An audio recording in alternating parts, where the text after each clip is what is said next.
Hey Johannes, thank you for having us here Sure. in Düsseldorf today.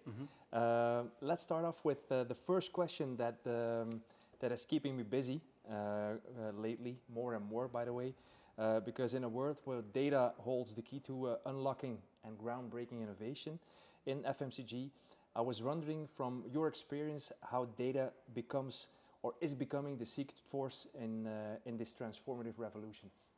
I think for me the crucial thing is through data to get a better understanding about consumers, their preferences, their pains, their unmet needs. And that's actually where it starts. So for me it's definitely not about for the sake of collecting data, creating vast data lakes or whatever without asking the right questions. At the end, it's about that. So it's about what you want to find out. Putting the use case front and center. Yes, exactly. And that's super crucial, especially, and we touch upon that, I guess, later, when it comes to stakeholder management, you have to prove points, to deliver proof points, and not only talk about stuff. So basically, to your question, especially when it comes to a better consumer understanding, it would enable you through data, through consistent, accurate data, to find out potential pain points you can solve, to find out unmet needs of consumers, to preempt certain behaviors. So it's one thing to just react to something and solve pain points, but it's even better and from a perceived value from a consumer, even more appreciated if you anticipate certain needs, which then ideally results in people buying your product because you are better than the competition. Yeah. So basically, a data-driven digital profile of the consumer in order to be able or to enable that consumer in his met or unmet needs. Yes, and also knowing where they buy, how they live, what their preferences are, on which social media channels they are active. Basically, in a touch point thinking, which touch points they use and how we can address them, let's say, through products or services or content or just interesting content, that's or let's say things which create awareness about us, let's say, as a company. And when we talk about revolutions versus evolutions or evolutions versus revolutions, transitioning from a revolutionary approach to an evolutionary one in FMCG is a journey fraught with challenges, right? Can you take us through some of the most formidable obstacles that you encountered and how you overcame them? Yes, so just a bit of background. So I was actually originally in digital. I moved to FMCG innovation and then later to marketing with a strong focus on innovation. And the difference is, and it's not about good and bad, it's basically about different requirements, different challenges. And to your question, let's take a model. Let's say you have 3 horizons of innovation, like from an incremental, transformational to disruptive. And of course, if you start with a disruptive innovation approach, which is basically also about reinventing the business model completely. So maybe moving away from selling products in the point of sale in some retailer, versus a digital business model or a data-driven business model, or let's say selling completely different products or in different places also, be it the metaverse. Nike is selling digital shoes in the metaverse.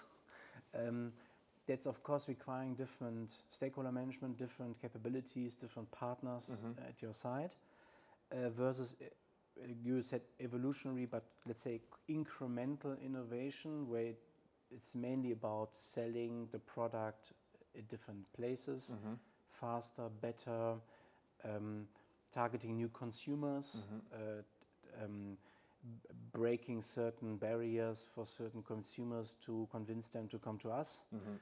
That's definitely still within the existing business model, but we do the evolution of it.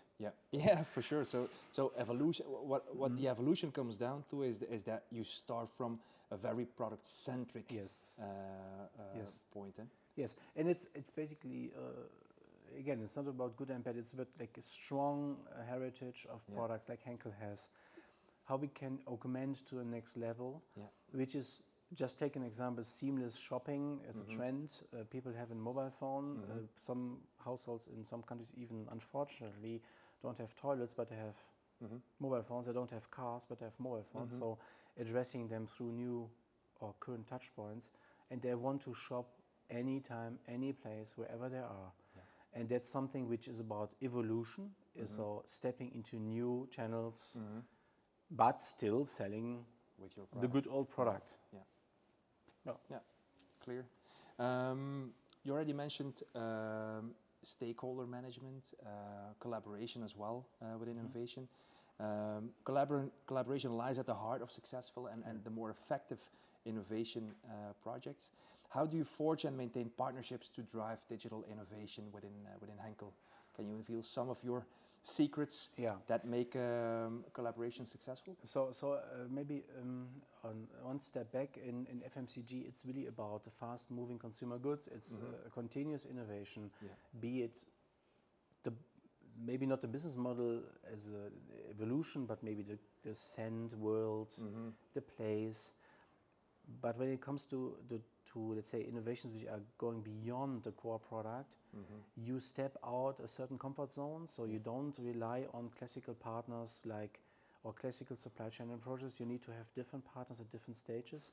So if you look across the stages of, let's say, discovery, startup, scale up, you need different capabilities. There's a different taylorism of whom you involve, and that's crucial. I mean, look at airplanes. No? Airplanes are not built by one company alone. No? So there are different partners, different capabilities, and the critical thing or success factor is that you are able, with a strong network of partners, to fast onboard and maybe also offboard certain partners, depending on the situation and the need.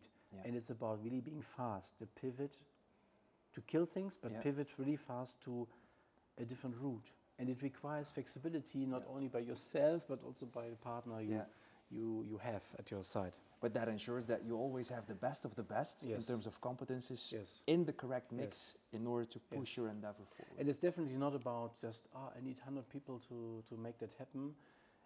But it's also about, okay, what do I not have, what I have, what is the right spot of capabilities, which partner can help me. And it can be 2 partners, can also be 7. It depends on the, let's say, how disruptive you want to be, but where you want to be, selling the product, which technology you need. No? For example, I did projects with startups which are super good in data analytics, super deep, but they were not able to sell the story, let's say. So you need, again, somebody, maybe it's me then, but it's also to bring something to a business case, for example, which is at the end, as a profit, growth-oriented company, important. You cannot just innovate around without delivering for the sake of innovation. Things. How, when assessing innovation themes or projects, how do you identify and evaluate potential opportunities within toilet care as a division within Henkel, and what criteria do you consider when assessing the feasibility of these opportunities? That's an interesting question, because it's, apart from the topic or the category, I learned from one of my former bosses, like a kind of an extremistic consumer centricity, which was a programming of the mind, that every time you look at innovation, potential new spaces, you have to look at the consumer. And everybody says it, but not everybody does it. So it's different to look at the product and optimize it, versus you look away from the product, not anymore, and you look at the consumer. What are the true pain points? Are we potentially really an alternative to other products? Are we better? Do we have superiority? Are we maybe a bit more premium or whatever? So, to your point, consumer centricity, what does it mean? Like really looking at the consumer journey, looking at the different pain points, looking at unmet needs.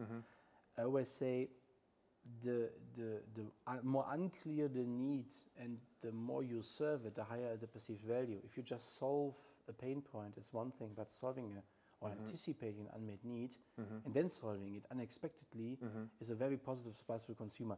So basically then looking at the consumer journey, where can you solve pain points, where you can maybe also bridge manual procedures with automation. If we're looking at emerging technologies or trends, which ones do you believe will significantly impact the FMCG business in the digital realm, and how are you preparing for these changes? So for me there are three, based on my experience and trends I see. It's this, let's say, starting with a very technology thing, it's this Meta communication standard for home appliances, which was actually created by the biggest players in this field, Google, Apple. The second one is, let's say, the whole data analytics space, definitely, but not in terms of being just good in analyzing something, but really identifying unmet needs by connecting different data sets. It can be geodata, it can be personal data, it can be purchase behavior, which is also, by the way, implying a certain ecosystem thinking, because you need to connect different data sources and put them together. It's about causalities and correlations also. And the third one, which is less spectacular, I would say, but it's the seamless shopping. Mobile phone is the key touch point. Serving the consumer with access to new products, content, being, let's say, a partner of life with different elements, which increase then again the loyalty I was referring to. And then making, like, I mean, Apple is a good example, and seamless, integrated, in order at the end to have this lock-in effect. Technology can help to generate this lock-in effect that you are feeling so comfortable in your ecosystem, you don't want to exit. Or the cost of changing it is so high that it's not an alternative anymore.